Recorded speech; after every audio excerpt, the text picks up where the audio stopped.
వెనకటికి అధ్యక్ష ఒక రాజు ఉండే అధ్యక్ష, ఆయన పేరు హిరణ్యకశిపుడు. ఆయన ఏం చేసిండు అధ్యక్ష, నా రాజ్యంలో నారాయణ నామస్మరణ వినబడకూడదు అని చెప్పి నిషేధం విధించిండు అధ్యక్ష.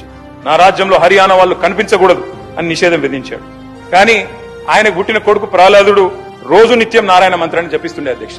దాంతోనేమైంది, ఎక్కడున్నాడు నీ హరి అని హిరణ్యకశిపుడు అడిగితే, ఇందుగలడు అందులేడని సందేహం వలదు, చక్రి సర్వోపగతుండు, ఎందెందు వెతికి చూసిన అందందే గలడు అని జవాబిచ్చిండు ప్రహ్లాదుడు అధ్యక్ష. ఎందుకు చెప్తున్నా అంటే అధ్యక్ష, మీకు ఎందుకు చెప్తున్నా ప్రత్యేకించి ఈ మాట అంటే అధ్యక్ష ఎట్లా చెప్పేస్తారు అధ్యక్ష, మీకు ఇష్టం లేకపోవచ్చు. ముఖ్యమంత్రి గారు మాట్లాడితే రాజశేఖర రెడ్డి గారి పేరు, చంద్రబాబు నాయుడు గారి పేరు చెప్తారు. కానీ 10 ఏళ్లు తెలంగాణ తెచ్చి 10 ఏళ్లు తెలంగాణ అగ్రభాగాన్ని నిలబెట్టిన కేసీఆర్ గారి పేరు చెప్పడం మీకు ఇష్టం లేదు.